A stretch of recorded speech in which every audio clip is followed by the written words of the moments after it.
total, utter nonsense. And Carl Grant knows better. He's a sore loser. His son, Carl Grant Jr., and I enticed young Grant to come in. I have not been satisfied with what has been happening in boxing for a long time. Let's hit the nail on the head now. As far as my mental faculties go, I am as sharp as ever. Getting old is a privilege, and everybody doesn't get to do it. No, I have been privileged. I have been on the Jamaica Boxing Association for 60 years. And boxing has been a big part of my life, but it is not how I earn my living. Courtney, as long as there's life in my body, boxing will have 60% of it. That's something to be ashamed of. So, Carl, you're talking nonsense.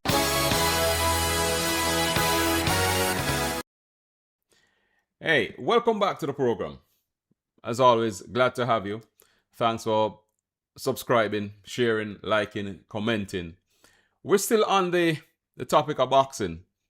It just seems to keep growing and growing and growing. You've seen what we've done before. People have been reaching out saying, hey, they want to make a contribution. Because I think, as I was saying previously, is that there's obviously a lot of energy behind boxing right now. And that energy is probably pent up, but you can tell that it needs to release, and that the sport is in a place where it wants to grow, it wants to do things. And, we're happy to be on again and to be playing our part. And today we have none other than the General Secretary of the Jamaica Boxing Board and of the Boxing Association, Mr. Leroy Brown, quite possibly the oldest and most veteran sports administrator on the island right now. Let's get into it. Mr. Brown, good afternoon. Good afternoon, Courtney. How are you doing? Man, I'm doing well, man. I'm doing well. Happy to see you. Happy to have you. Glad that you came. Yeah, it's good to be here, and to share a few thoughts with you. Right. As you know, I've been around in the business.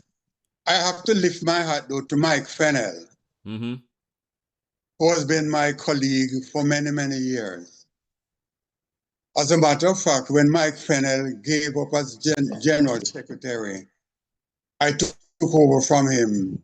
I did many other jobs, but when we made that move, it was Mike Fennell I took over from. So he would really be the person with the longest service right now in sports administration. And as you know, he's still involved at national sports and in sports and the whole stadium complex and all that. He's involved in all of that. Right. And with the Sports Development Foundation. So, Mike is still very, very, very involved. Yeah. Right. So I have to lift my hat to him. Yeah, respect. Yep. Where respect is due, respect have to go through. Right? Right. Yeah. But before, and you're on the matter of age. Say again? I say you're on a matter of age. Mike is also a little older than me. So. Oh, is he?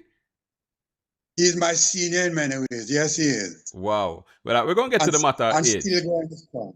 Right. We're going to get to the matter of age. But, as we speak here today, we speak of legends and people who have served sports. We just, this past weekend, just lost Coach Stephen Francis. And I think it would be remiss for us to be in this mode, in this vein right now, and not pay some tribute to Coach Stephen Francis. Absolutely. Yeah. What do you know of Coach? Well, I mean, that's probably a rhetorical question, but give us your impression of Coach Francis and the contribution he has made to not just track and field, but to sports in Jamaica. Well, Coach Francis has been an icon in Jamaica, in the Jamaican sporting fraternity. His specialty has been track and field, but he has dabbled elsewhere, and the contribution he has made. And one of the points that has been made is that Frana is also a financial genius, and he has helped his athletes, he has helped his organization in the financial realm. And as a matter of fact, reading some of the tributes to him, there was one thing was pointed out, someone pointed out that Frano solved the problem for them in minutes. And it was a financial problem, not a sports problem. So, like all of us in sports, it seems, we have controversy around us sometimes. But those who love the sport, they push on regardless. And Frano was one of those. He loved the sport. He took whatever criticism came his way. He defended himself. He told people that he was in there for the sport and most of all for the athletes. And, we have to pay tribute to him. And I have had a little bit to do with Frano every now and again. Frano doesn't talk much, but Frano's work and his work ethic says more than anything else. And I joined Jamaica in really paying great tribute to him for the contribution he has made. And I must say this, we're talking about age. Frano was only 62. Yeah. So, he could have gone on much, much longer and made an even more sterling contribution to Jamaica. But unfortunately, we have lost him now. But what he has done for sport will live on into eternity, no doubt about that. Indeed. He was a visionary. He believed not just in Jamaica. He backed himself. He believed himself, and the example he is something that I think every last one of us in Jamaica can follow his lead, follow his example, and know that the world's our oyster. We already know there's no shortage of talent in Jamaica. We just need the people who will believe in the talent and then take the talent and do the requisite background work so they can properly nurture that talent so the talent can actually excel on the world stage. And there are very, very few who have done it like Frano has. Absolutely. He's a beacon. And I can tell you the example he has set and the people he had around him, because he had other trainers around him who saw his work ethic and he passed on to them what he knew. And Frano's heritage will live on forever. Yeah. And that's the hallmark of a great man. The people he impacts around him. And it is said that leaders lift up leaders. So when you lift a leader up, then you yourself are lifted up. So right now, like you say, a beacon, Frano is at the very top of the pinnacle. And Courtney, one of the things, a lot of the times we don't pay enough tribute to these people before they pass on. And this has been one of the problems in Jamaica, that, we talk about them, but we never give them their flowers when they can accept it and enjoy it. I've been asking this question, Mr. Brown. Sorry, not to cut you off, but could that be that we have such an embarrassment of riches where talent is concerned? Because we look even at track and field, and even with Frano's influence, just when you think that the cupboard is bare, Frano pulls something out of the hat from out of nowhere. Not just so many athletes that he has brought through the ranks. Could it be that we have so much talent that we just take it for granted?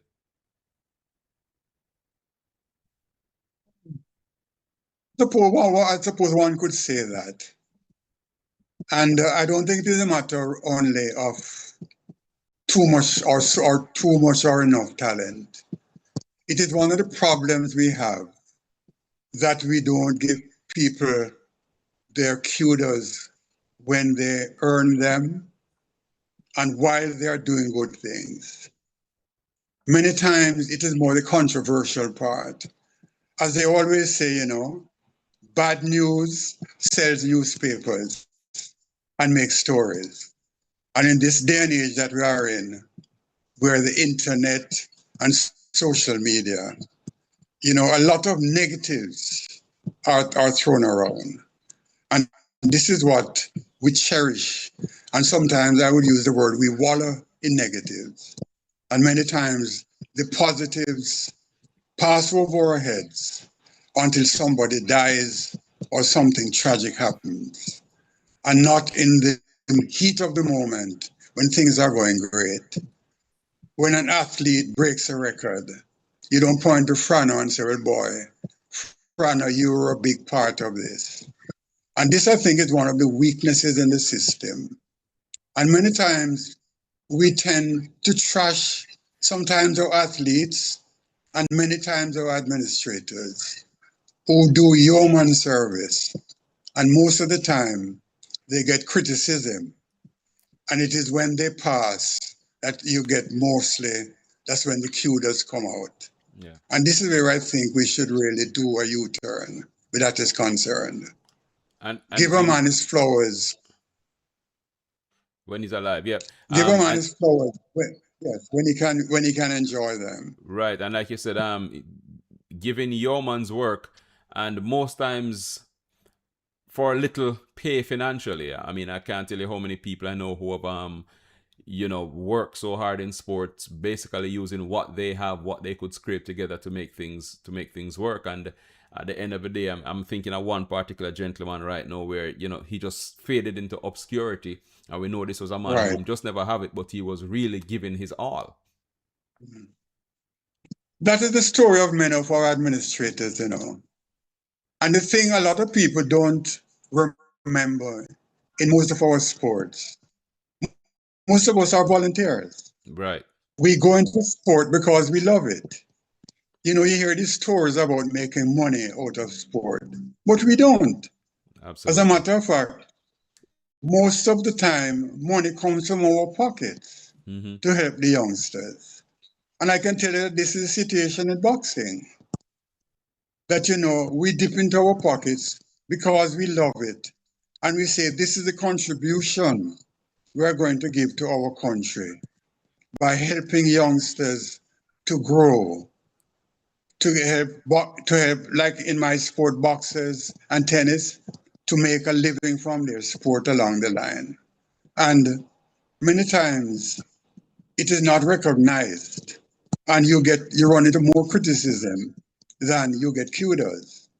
But this is one of the things I've learned to live with. And even in some of the things that went on before, you're hearing about the lots of money that is being made in boxing. That is not so. When you're a sports administrator, you give more than you get, I can tell you this. And we don't go into the sport for financial rewards. And 9 times out of the 10, there are no financial rewards. Right. But this is our way of giving back. Right. And you will find that we are professionals. I have a job. I have been an administrator for many, many years. And I've held large positions in Jamaica in the field of personal industrial relations. And that's where I make what I live on.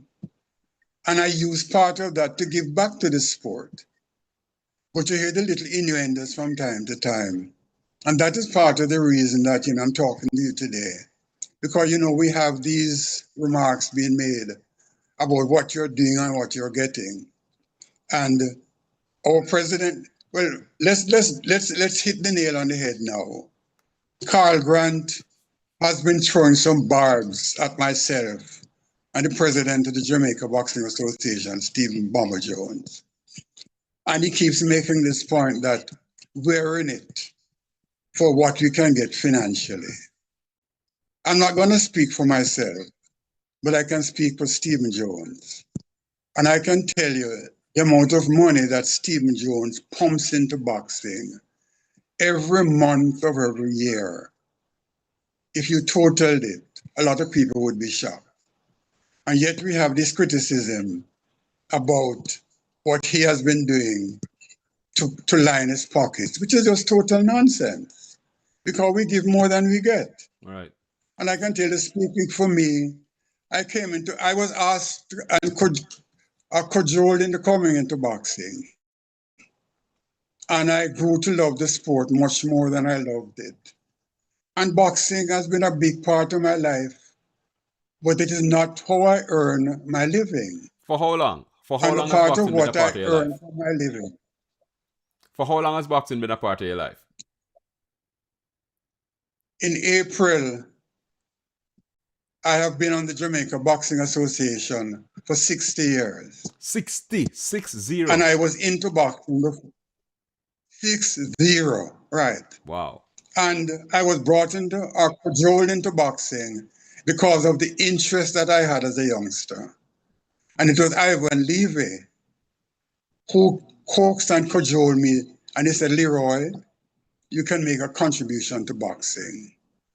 And he brought me into boxing. And eventually I took over and I first became general secretary. And along the way, I became second vice president, first vice president, came back to general secretary, again was coaxed into being president for a short time because the president job is not the job I love. I love the general secretary's job because the secretary general is the lifeblood of a sport. You have to know the rules, you have to know what to do, and you guide your colleagues. And that has been my job all these years.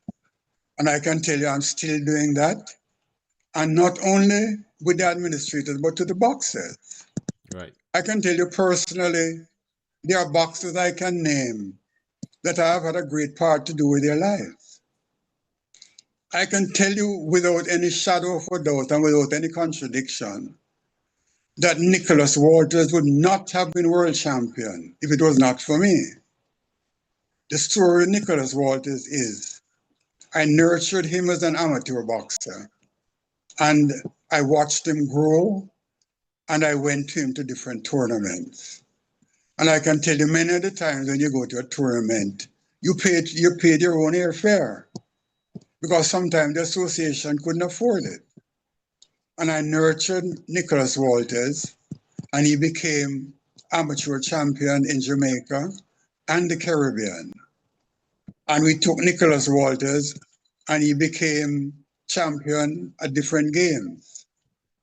And when the time came for him to be a pro, I approached my friend Jackie Deschamps and I said, Jackie, I have a little youngster. Jackie, I don't remember Jackie Deschamps, but his father came to Jamaica from Haiti many years ago. And he was into boxing as a promoter. And he was Bonnie Grant's manager. And he nurtured Bonnie Grant into becoming the Commonwealth lightweight champion. Now, his son, who used to be involved, used to run with Bonnie Grant and that sort of thing. He grew into an adult, loved the sport, went to university, came back a businessman, but he loved boxing. And he started managing boxers and promoting boxers. So I went to Jackie and I said, Jackie, I have a youngster here who I think can be a world champion one of these days. And he said, you really think so? And he said, okay. And he took Nicholas Walters to Panama for 2 weeks, put him with a trainer there.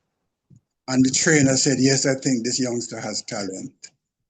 And Jackie Deschamps took him under his wings, and Jackie Deschamps made Nicholas Walters into a world champion.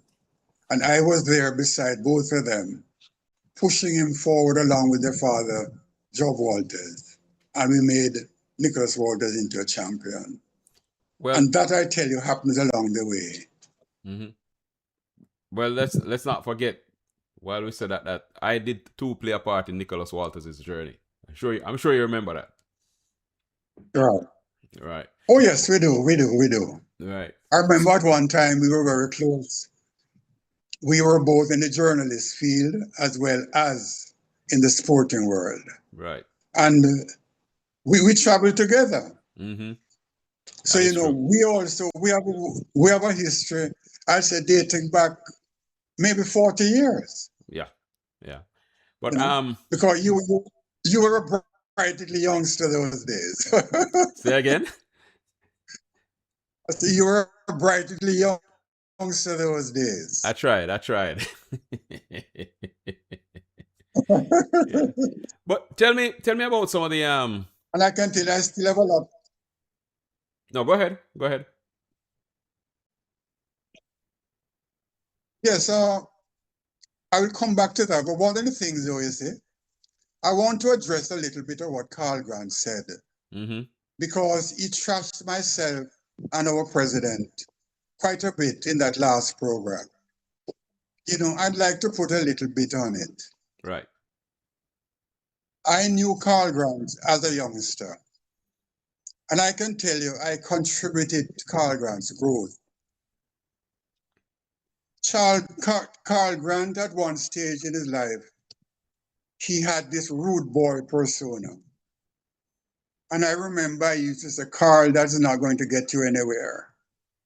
And I nurtured Carl and I worked with Carl. And even in boxing, Carl got himself in trouble with the board many, many times. And I bailed him out.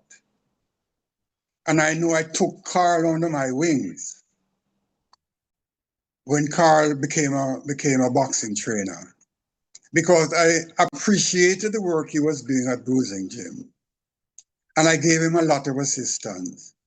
As a matter of fact, there was some jealousy at one time that I was paying too much attention as a member of the board to Carl Grant and the Bruising Gym. But there was so much talent in that gym that I felt it was my job to assist them.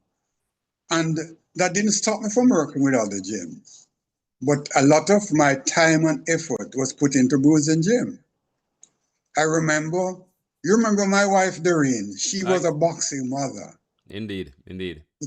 Because she realized I loved the sport. And instead of sitting on the sidelines and criticizing or complaining that I was devoting too much time to boxing, she came beside me. And she pushed and she became a boxing mother to the boxers. As a matter of fact, there was something I remember one day, Joe Walters, Joe Walters, the boxer, Joe Walters, the trainer. One day, Joe Walters and I had a little problem. And in the heat of the moment, Job said, I'm going to report you to Mrs. Brown. And believe me, he went and he reported me to Mrs. Brown. And Mrs. Brown scolded me. That was the sort of relationship we had with those boxers. Right. And I can tell you she was a tower of strength to boxing and to me. But let me ask you and this. And many times she assisted me in saying, yeah. Let me ask you this. So I also remember your brother Keith, a fellow journalist, and and he was a good friend of mine, right. Throughout my journey back then. So there would have been yourself, your brother Keith, and Mrs. Brown. One thing that was said, the board was labeled the Brown Boxing Board, because it was said that the family took over boxing and things were done the family way, and there was a lot of criticism around that. How would you address that? The thing is, both of us and Doreen, we loved the sport and we contributed to the sport. I was in a position of influence. As a matter of fact, Keith at one time was president of the board. So, we contributed as administrators and we worked along with our board members. And that is how we did what we did. And we were not seeking any benefit for ourselves. We were seeking benefit for the sport of boxing. And that is how we operated. Right. I can tell you this. Let me do a little link again with Bruising Gym and boxing and Doreen Brown. Mm-hmm. I remember at one stage a very talented boxer in the Bruising Gym camp. This boxer was illiterate. And I'm going to put it out there. He came to me one day and Carl Grant, his trainer, embarrassed him because of his illiteracy. And he was in tears. And I spoke about it and I said, okay, never mind, we're going to do something about it. And do you know what Doreen Brown did? She went and she searched for what we would call in those days a Jamal class. Mm-hmm. And she found a Jamal class for that boxer. They met 3 nights a week. Leroy Brown left her job, drove to Stony Hill, picked up that boxer, took him to class, went back to her job, picked him up at 8 o'clock when the class ended, and took him back to Stony Hill. And she did this 3 nights a week, 2 or 3 nights a week. I don't remember exactly how many, but it was at least 2 nights and 3 nights. And that boxer became literate. Now you're criticized about what you're taking from the sport. A lot of people, these are things that happen behind the scenes. And we don't make any noise about it. And I can tell you very few people know about this because it was not something that was publicized. Right. But that is the sort of contribution we made and are still making to boxing. Right. And that youngster, I can tell you, being literate made a great difference to him. Because as we know, illiteracy doesn't help you in life. Right. And it helped that youngster to go. Mm-hmm. And that was a youngster from the Bruising Gym. I remember again, Doreen and I, the Bruising Gym, they used to have their headquarters at the community center in sport in Stony Hill. Right. Doreen used to use our connections with Lasco, Jamaica, and Food for Peace. And she would get food and equipment from them, and we would put together packages. And say on a Saturday, we would go to Stony Hill with these packages and give to the boxers who came out to training. And those are sort of the things that we did that nobody knew about because we didn't publicize it. And then you hear criticism. And this is why, you know, I'm a little bit disappointed with Carl Grant because he doesn't remember sacrifices like that were made. I remember once she went on a Saturday morning to look for a boxer, and where the boxer lived, it was in rough terrain, and 2 boxers walked with her, one on either side, to take her through the rough terrain so she could go to where this boxer lived, because she wanted to do something for him and take care of him. And those are the kind of sacrifices we made for boxers, and boxers from the Bruising Gym, because we loved the sport and we thought that this was a contribution that we could make. Right. So, you know, when we get the criticisms, we know a lot of what is being said is false. Mm-hmm. And I just shake my head and I say, what a shame, what a pity that things like this are being said. When they say anyhow, you know, the good that men do, no, the evil that men do live after them. The good is often interred with their bones. Right. This is a situation you have many times in sport. Right. Let me ask you this. One of the criticisms leveled at you, not just by Carl Grant, but by other people over the years, is that you have a way of for want of a better word, manipulating results. So whatever the results are, you will then determine how those results will be recorded, who gets to fight who, what happens where, which are not things that are not necessarily within the forward facing of the rules. How would you respond to that?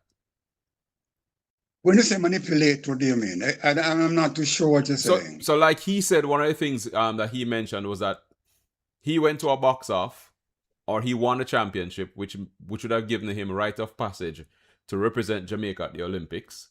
But then he was scratched and somebody else was given the nod. That one, that I really don't know anything about that one. Absolutely nothing. Mm. But there's something else that he pointed. I certainly wasn't involved with that.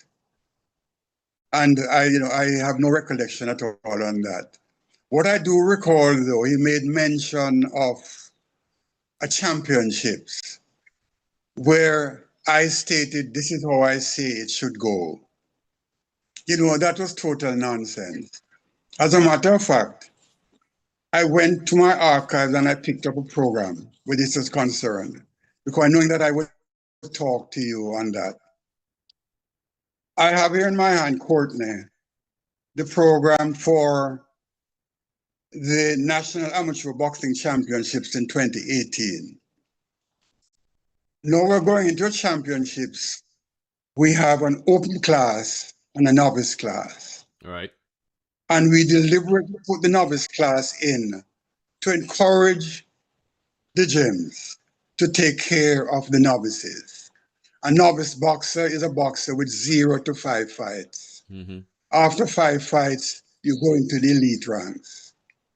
So we encourage the gyms to have open class and novice class. And we apportion the points. Now, one of the lies that Grant told the other day was that his team was winning, his bruising team was winning. And I changed the rules in midstream so as to allow another gym to win. I have in my hand here, Courtney, the program for that, because I definitely wanted to deal with it. Right. We have on this program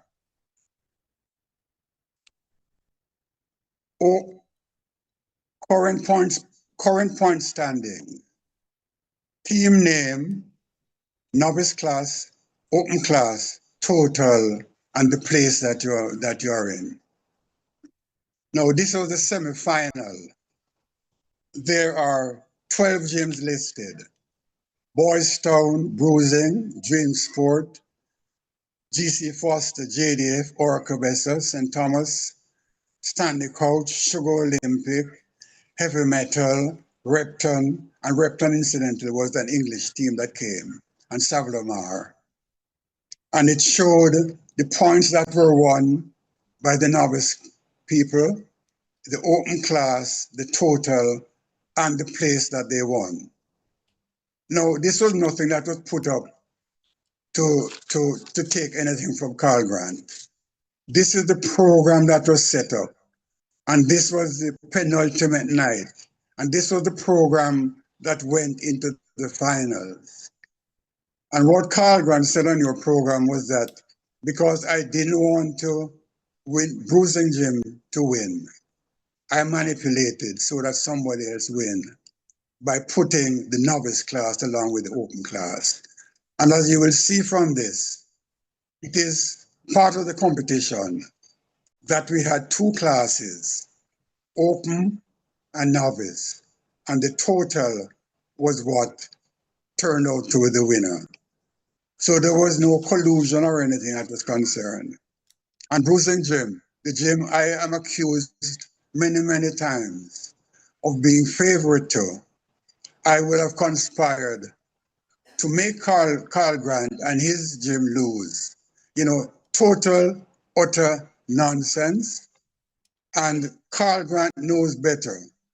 But Carl Grant, this is one of his faults, I can tell you. He's a sore loser. Because I remember there was another night when another championship we were having, and his boxer lost a fight that he thought he had won. And what did Carl do before the tournament ended? Because there was still one more fight to go. He packed all the people in his van and he left the contest before the end because he disagreed with a decision that was made by the judges. That is not how you operate as a trainer.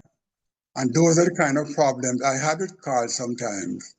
But it never dissuaded me. And I can tell you, I spent a lot of time trying to get Carl back on the right track.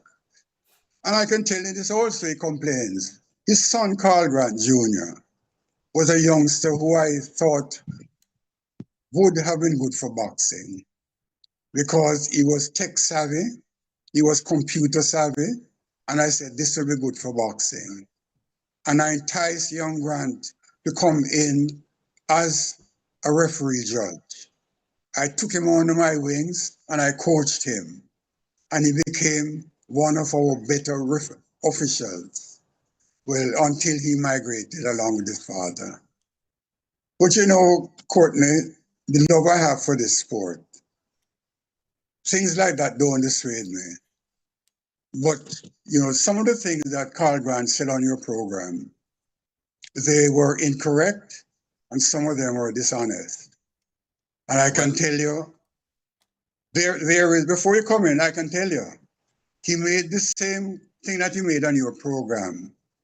He made that thing on a radio program many, many years ago. And that radio station actually made an apology to me for what happened that night when Carl Grant made the same accusation that he's making now, that he made about 6 or 8 years ago. And Courtney, it is time that Carl Grant stopped, that he should cease and desist. And if he doesn't, one of these days he's going to run into legal problems. Yeah. Because, and this is something I think you and other journalists should pay some attention to. Because it is good to say you give equal time and you offer an apology. But some of the accusations he was making, for example, against the president about financial benefit, these are defamatory and libelous. And it is something that people should pay attention to. Because not many times that people are going to sit back and say, okay, that's just Carl running his mouth again. And people are getting into financial trouble because of it one of these days. Yeah. So I just throw this out there, Courtney, for what it is worth. Yeah, and hence, again, for fair and balanced journalism, I did have the president on, was actually trying to find you when you found me. So I'm happy that you're here, right. So you can, you can express your side of all of this. One of the things that he mentioned, something that you said again was not true, is that he said you're 91. You said no, you're actually 90, and you know he spoke to. Not much of a difference, but just to get the record straight. Right, of course. But he spoke to the fact that at 90 years old, he questioned, and not just him, others have questioned your ability to still perform as general secretary and to move the sport forward, because there's a general sentiment out there that the sport is stagnated and not moving. Okay. As far as my mental faculties go, I am as sharp as ever. And there is a saying, Courtney, that says, getting old is a privilege, and everybody doesn't get to do it. Getting old is a privilege, and everybody doesn't get to do it. Now, I have been privileged because I've taken care of myself and I've taken care of my body.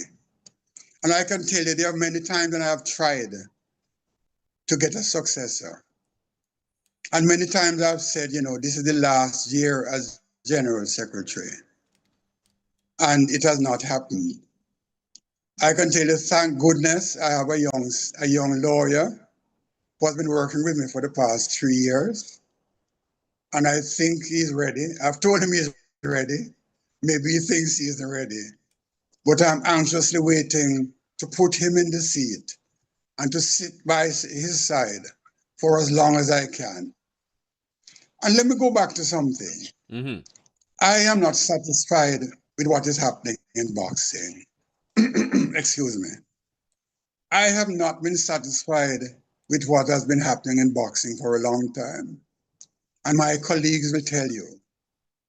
I won't repeat some of the things that I talk to them about and get angry with them about many, many times.